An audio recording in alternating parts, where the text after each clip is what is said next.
तो इस वक्त में सबसे पहले बात करेंगे मराठा आरक्षण पर घमासान मचा हुआ है। इसको लेकर एक सर्वदलीय बैठक भी बुलाई है।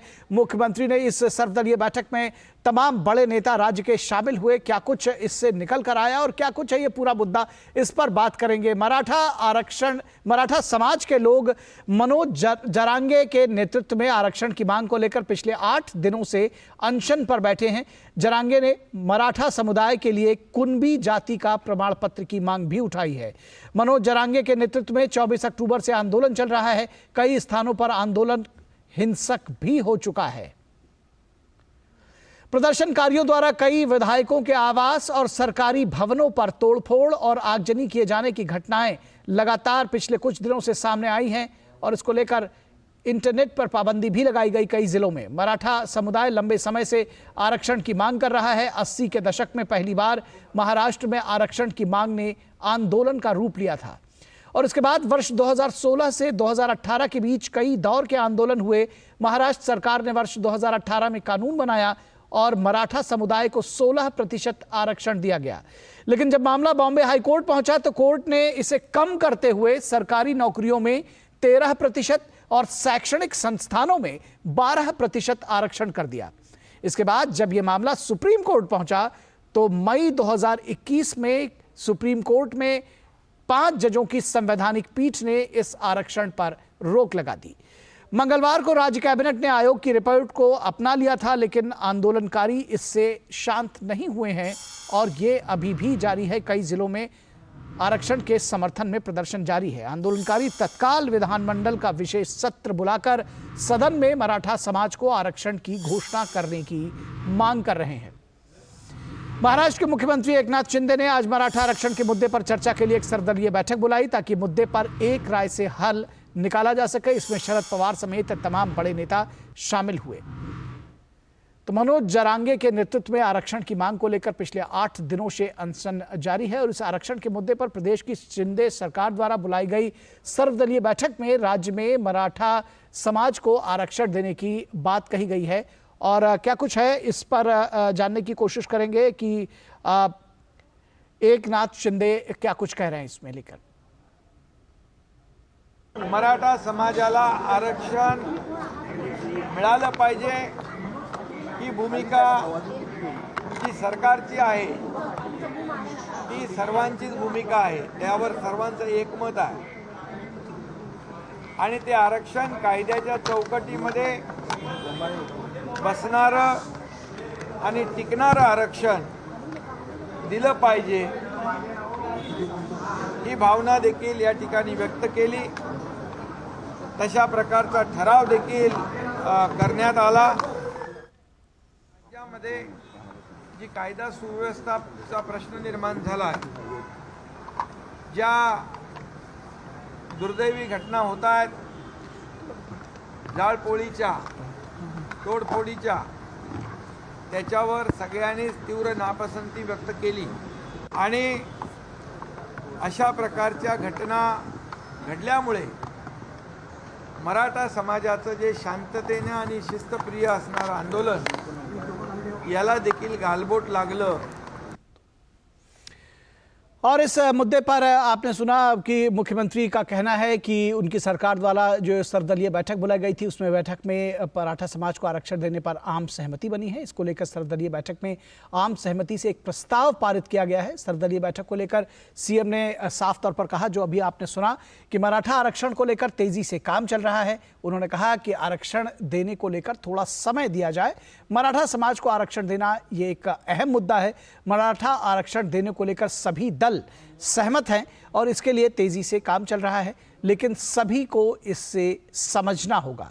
महाराष्ट्र सरकार द्वारा बुलाई गई सर्वदलीय बैठक में सभी राजनीतिक दल मराठा आरक्षण देने पर राज्य सरकार के साथ खड़े हैं।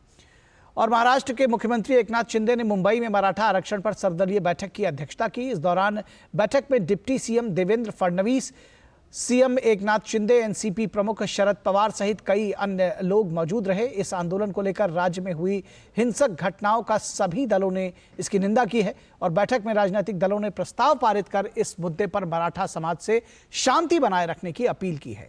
मुख्यमंत्री ने बताया है कि राज्य सरकार कानूनी तरीके से आरक्षण देने की कोशिशों को अमली जामा पहनाने वाली है और इसको उसमें लगी हुई है और अब तक शांतिपूर्ण रहे इस आंदोलन में हिंसा के कारण दाग लग गया है, इसलिए इससे बचने की जरूरत है।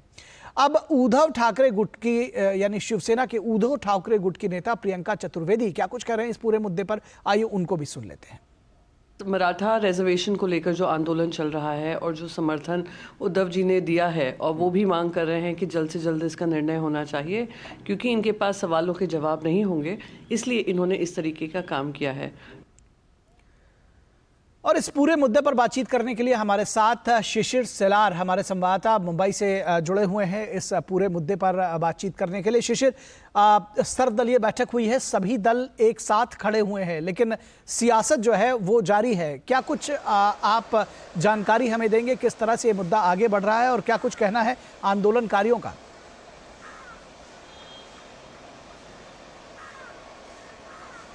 बिल्कुल निखिल, हालांकि आज की अगर बात करें तो आज जो सर्वदलीय बैठक हुई उसमें दो प्रमुख फैसले हुए हैं। सबसे पहली बात तो जितने भी दल थे उन्होंने सहमति दर्शाई है कि मराठा समाज को आरक्षण मिलना चाहिए और वो मजबूत आरक्षण हो, स्थिर आरक्षण हो। अगर उसको अगर देखा जाए तो अगर कोर्ट पे भी कोई चैलेंज करता है तो उसकी कसौटी में खरा उतरने वाला एक आरक्षण जो है वो समाज को देना चाहिए।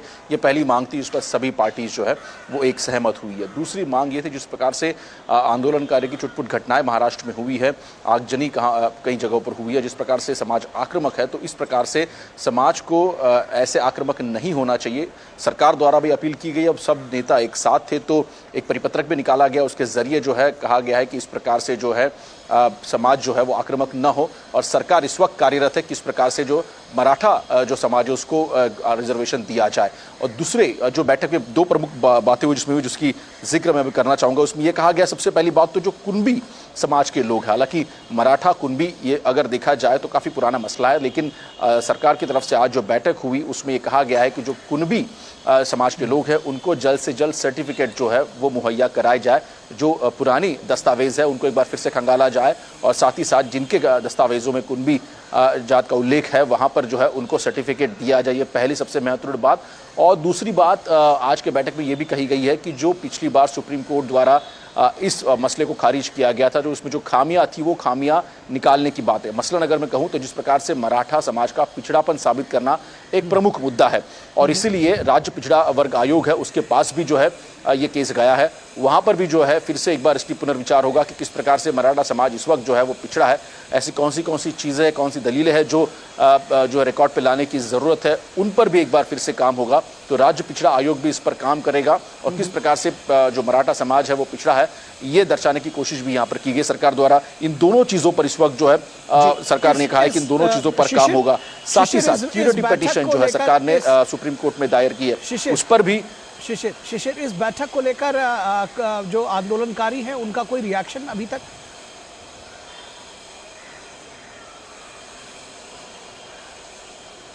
हालांकि अब तक कोई आधिकारिक तौर पर मनोज जरांगे पाटिल की तरफ से रिएक्शन नहीं आया। हालांकि उन्होंने कहा है कि हम अपने जो समाज बांधव है उनसे बात करेंगे और उसके ऊपर आगे फैसला लेंगे। उनकी मांग तो स्पष्ट है कि जल्द से जल्द जो है मराठा समाज को आरक्षण मिलना चाहिए, लेकिन जिस प्रकार से हमने देखा कि कई सारे इसमें जो पेंच फंसे हुए हैं, जैसे मैंने कहा कि एक पिछड़ापन का एक मसला होता है उसको जो है सरकार को क्लियर करना होगा। क्यूरिटी पिटीशन सरकार ने डाली है सुप्रीम कोर्ट में, ये हालांकि जाना होगा, साथ ही साथ वहां से ये आरक्षण क्लियर करना होगा। तो ऐसे में कई सारे मुद्दे इसमें इन्वॉल्व है जो कि इतने जल्द सुलझ नहीं सकते हैं। यही कहीं ना कहीं सरकार भी कहने का जो प्रयास यहाँ पर कर रही है। सरकार अपने तरफ से अगर देखा जाए तो एक समिति का गठन भी सरकार ने किया है जो कि इस पूरे मसले को एक्सपर्ट तरीके से देख रहा है। और दूसरी बात सरकार ने यह भी कहा है कि जहां तक बात करें एग्जीक्यूटिव की, मतलब कोर्ट जो में ये मामला फंसा हुआ है उस पर भी सरकार जो है क्यूरिटी पिटीशन दायर करके उस पर भी सरकार काम कर रही है। तो ऐसे में सरकार ने जरूर ये मांग की है कि कुछ वक्त जरूर लगेगा। तो ऐसे में जरांगे पाटिल जो कि मराठा आक्रामक जिस प्रकार से फेस बन चुके हैं आंदोलन का, उनसे भी ये दरख्वास्त की है कि वो अपना जो एक भूख हड़ताल है वो भी उसको छोड़ दे और साथ ही साथ जो मराठा समाज है उसको भी सरकार ने अपील की है कि वो आक्रामक ना हो। सरकार जरूर चाहती है समाज को, मराठा समाज को आरक्षण दिलवाना, लेकिन वो आरक्षण स्थिर आरक्षण हो और इसीलिए जो सभी अगर लीगलिटीज की बात करें तो उसको किस प्रकार से उसकी पूर्तता की जाए इस पर सरकार का ध्यान है। तो आने वाले समय में अगर कोई भी उसको चुनौती देता है तो वो खारिज ना हो। ठीक है, बिल्कुल। तो इस पूरी बातचीत के लिए बहुत शुक्रिया शिशिर, आपने विस्तार से जानकारी दी।